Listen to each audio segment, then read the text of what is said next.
ایک آپ سے آخری چیز پوچھ رہا ہوں جی کہ مفتی محمد عباس رضوی بریلوی صاحب ہیں، بریلویوں کے بہت بڑے مناظر ہیں، ان سے سوال ہوا تھا کافی سال پہلے یہ متعہ کے متعلق نا، متعہ کے متعلق، تو انہوں نے فرمایا کہ جو شیعہ حضرات ہیں نا، یہ دراصل جو یورپ اور امریکہ میں سسٹم چل رہا ہے نا، گرل فرینڈ اور بوائے فرینڈ کا، اسی کو در حقیقت متعہ کہتے ہیں۔ اور وہ کہتے ہیں کہ میں ان سے متفق ہوں، جب ہمارے شیعہ دوست یہ کہتے ہیں نا کہ جی اگر متعہ نہ ختم ہوتا تو زنا ختم ہو جاتا، کہتے ہیں بالکل ختم ہو جاتا ہے، کیونکہ متعہ ہی تو زنا ہے، اسی کا تو نام آپ نے رکھ لیا۔ یہ انہوں نے جواب دیا ان کو نا انٹرنیٹ کے اوپر، انہوں نے کہا یہ بات درست ہے کیونکہ وہی تو زنا تو ہے ہی، وہ زنا ہے، تو جب وہی ختم ہو گیا، آپ نے اس کو لیگلائز کر دیا تو وہ تو بات ہی ختم ہوگی۔ جی میں اس کا جواب دیتا ہوں آپ کے اپنے کتب سے۔ اور دوسرا اس میں یہ سوال بھی کیا جاتا ہے کہ کیا ائمہ اہل بیت نے نعوذ باللہ نعوذ باللہ نعوذ باللہ ایسا حکم دیا کہ یہ عمل کرو؟ جی ہاں بالکل، متعہ کا پیغمبر ہمارے پاس حدیث ہے، رسول اللہ صلی اللہ علیہ وسلم نے متعہ کیا خود۔ اچھا میں آپ کو دکھاتا ہوں، یہ کتاب ہے مسلم، یہ کتاب ہے مسلم میرے عزیز، مسلم شاب دار الفکر، تالیف ابو الحسین مسلم بن حجاج قشیری نیسابوری، سنہ 2010 میں بیروت لبنان میں دار الفکر پبلشرز میں یہ چھپی ہے۔ اچھا کتاب النکاح باب نکاح المتعہ، باب نکاح المتعہ، ٹھیک ہے نا۔ اچھا قیس روایت کرتے ہیں سمعت عبداللہ یقول، عبداللہ ابن مسعود سے میں نے سنا، کنا نغزو مع رسول اللہ صلی اللہ علیہ وآلہ، ہم رسول پاک صلی اللہ علیہ وسلم کے ساتھ سفر کرتے تھے، لیس لنا نساء، سفر میں جاتے تھے تو عورتیں ہمارے پاس نہیں ہوتی تھی، فقلنا ہم نے عرض کیا الا نستخسی، کیا ہم اپنے آپ کو کیسٹریٹ کر دیں، خسی کر دیں، خسی کیا بولتے ہیں یعنی اپنے آپ کو نامرد بنا دیں، اور جیسے آپ کے پاس ہوتے ہیں نا پاکستان میں بیل وغیرہ ہوتے ہیں نا، اس کو خسی کرتے ہیں، آپ کو پتہ ہے خسی کرنا نا علی الحسن بھائی؟ جی جی جی وہ بیل ہوتا ہے، اس کو ہاں دیہاتوں میں اگر اس سے کام نکالنا ہے تو اس کو خسی کر دیتے ہیں، پھر وہ مجامعات نہیں کر سکتا، اگر اس سے نسل نکالنا ہے، اس کی نسل بڑھا دینی ہے تو اس کو خسی نہیں کرتا، صحیح ہے کہہ رہا ہوں؟ بالکل دیہات میں یہ ہوتا ہے جی، بہت زیادہ۔ پاکستان میں خسی بولتے ہیں، کیا بولتے ہیں آپ لوگ، کیا بولتے ہیں اس کو؟ جی خسی بولتے ہیں، بالکل ہاں خسی بولتے ہیں۔ اچھا کیا ہم اپنے آپ کو خسی کر دیں، کیا اپنے آپ کو خسی نہ کر دیں؟ فنہانا عن ذلك، ہمیں منع فرمایا، ثم رخص لنا، پھر رسول اللہ صلی اللہ علیہ وسلم نے ہمیں اجازت دی، ان ننکح المرأة بالثوب الى اجل، کہ ہم عورت کے ساتھ بالثوب ایک کپڑا دے کر، ایک کپڑے کے عوض میں، ایک کپڑا ہے قمیض ہے شلوار ہے یا دھوتی ہے، اس زمانے میں دھوتی زیادہ ہوتی، دھوتی کے مقابلے میں دھوتی کے عوض میں ان سے نکاح کر دیں، الى اجل، ایک مدت تک، ایک ہفتہ، 10 دن، 5 دن، 1 دن، جو بھی مدت ہے۔ ثم قرأ عبداللہ، پھر عبداللہ ابن مسعود نے یہ آیت پڑھی، یا ایھا الذین آمنوا لا تحرموا طیبات ما احل اللہ لکم، اے ایمان والو تم حرام نہ بناؤ طیبات ما احل اللہ لکم، وہ طیب چیزیں جس کو مولوی رشید کہتا ہے، راشد رضوی کیا نام ہے، رشید ہے راشد ہے، مفتی عباس رضوی، عباس ہے، مفتی محمد عباس رضوی، ہاں مفتی محمد عباس اس کو بولیں کہ جس کو تو زنا بولتے ہو، اس کو عبداللہ ابن مسعود نے مسلم میں اس کو طیبات بولا، اور یہ آیت پڑھ کے سنائی، اے ایمان والو حرام نہ بناؤ اس طیبات کو جو اللہ نے تمہارے لیے حلال بنایا ہے، ولا تعتدوا، اور حد پار نہ کرو، تجاوز نہ کرو حد سے، ان اللہ لا يحب المعتدین، اللہ تجاوز کرنے والوں کو، حد پار کرنے والوں کو اللہ ان سے محبت نہیں کرتا۔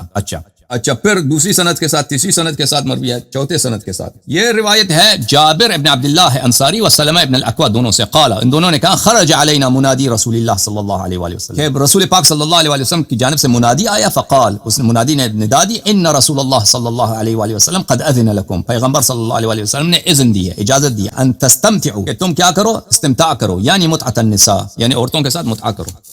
اچھا پھر ملاحظہ فرماؤ، اچھا روایت جابر بن عبداللہ سے ہم نے سنا کہ فرماتے تھے، کننا نستمتع بالقبضۃ من التمر والدقیق، ہم متعہ کیا کرتے تھے، بالقبضہ، ایک مشت، ایک مٹی بھر، یعنی اتنا عام چیز تھا، اتنا سادہ چیز تھا، بالقبضۃ من التمر والدقیق، کھجور کے ایک مشت سے اور آٹے کے ایک مشت سے، ایک ہاتھ بھر کے دیتے تھے، تو اس زمانے میں فقر بھی تھا، اور وہ بھائی پتہ نہیں کون سی عورت بھی تھی جو ان کے ساتھ ایک مشت کے ساتھ، وہ ایک کونی کے ساتھ، وہ یعنی بہت کم قیمت کے ساتھ، اور یہ بہت یعنی عام چیز تھی۔ الایام، بہت سارے روزگار گزرتا گیا، ہم متعہ کرتے تھے اسی طرح، علی عہد رسول اللہ صلی اللہ علیہ وسلم، رسول پاک صلی اللہ علیہ وسلم کے زمانے میں، و ابی بکر، اور ابو بکر کے زمانے میں بھی کرتے تھے، حتی نہا عنہ عمر، جب زمانہ گزرا پھر عمر نے منع کیا، فی شأن عمرو بن حریث کا کوئی واقعہ تھا، کوئی شخص نے کیا تھا، اس کے زمانے میں اس نے منع کیا۔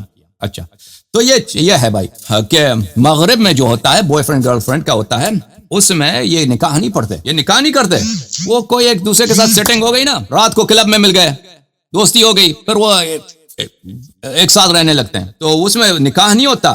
متعہ میں اس میں ایجاب و قبول ہوتی ہے، اس میں صیغہ ہوتا ہے، انکحتو ہوتا ہے، قبلتو ہوتا ہے، پھر اس میں مہر کی تعینی ہوتی ہے. مہر انسان تعین کرتا ہے کہ مثلا مجھے آپ کو مہر دینا ہوگا. آپ کیا چاہتی ہیں؟ عورت ڈیمانڈ کر سکتی ہے کہ میرے لیے گاڑی خرید لو، کوئی عورت ڈیمانڈ کر سکتی ہے کہ میرے لیے کپڑا خرید لو، سونا دے دو، پیسے دے دو، جو بھی اس کا حق بنتا ہے، جو بھی توافق کرے.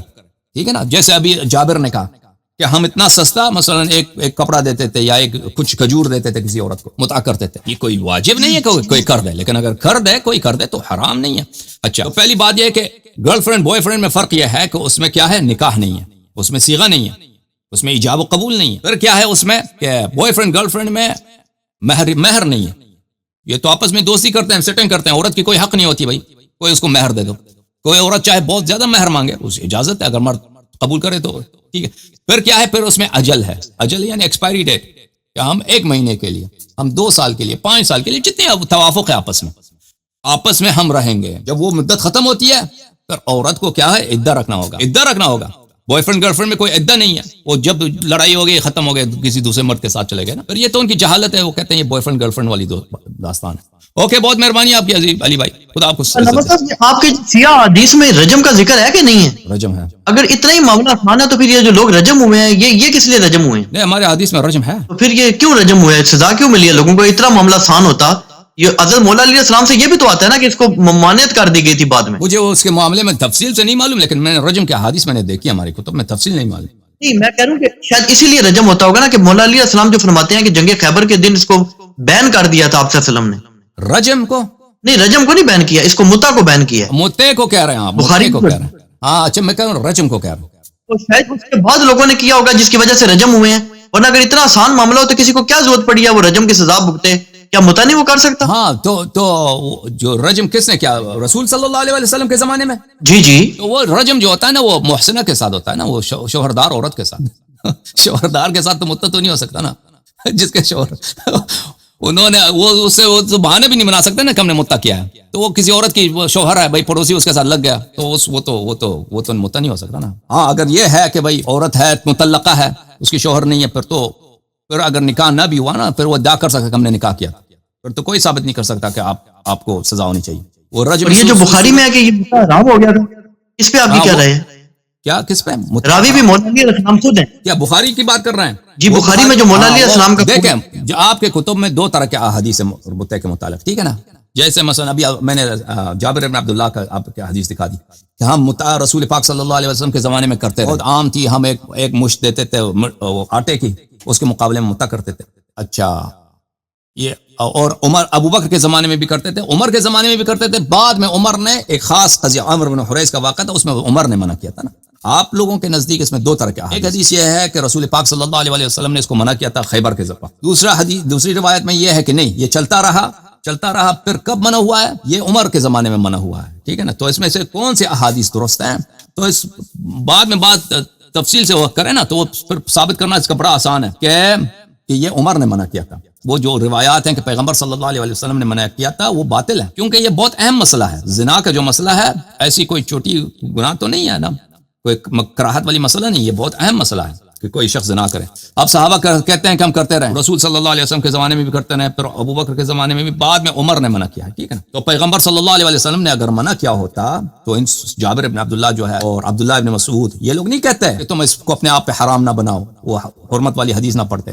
تو اس کو بعد میں عمر نے منع کیا ہے، اور وہ حدیث ہمارے نزدیک وہ سب جعلی حدیث ہیں. جو یہ کہ عمر نے یہ بدعت دین میں داخل کیا ہے کہ اس نے عمر نے کیا کہ متع کو حرام بنایا. اس کی قبح کو دور کرنے کے لیے احادیث گڑی گئی کہ نہیں، پیغمبر صلی اللہ علیہ وسلم نے پہلے منع. اگر پیغمبر نے منع کیا تھا تو جابر کیوں یہ کہتا ہے، عبداللہ ابن مسعود کیوں یہ پڑھتا ہے وہ آیت جو اس نے پڑھا، ٹھیک ہے نا. تو یہ اس کی بحث کچھ تفصیل، اس میں تفصیل ہے. پھر قرآن میں متع ہے نا، متع کی حرمت حلیت قرآن میں ہے. میں نے وہ پہلے آپ کو سنایا تھا، فَمَسْتَمْتَعْتُمْ بِهِ مِنْهُنَّ فَآتُوهُنَّ أُجُورَهُنَّ فَرِيضَةً. اور مفسرین سب نے کہا اس سے مراد نکاح متع ہے. اچھا، تو قرآن میں اس کی منع نہیں ہے، قرآن میں اس کی جواز ہے، اس کی منع نہیں ہے، ٹھیک ہے. تو اگر وہ ہوتا تو توقع یہی تھی کہ اس میں حرمت بھی آ جاتی قرآن مجید میں، ٹھیک ہے. اوکے جناب، بہت مہربانی آپ کی، جزاک اللہ. خدا عزت، خدا سلامتی دے. بہت مہربانی آپ کی علی بھائی.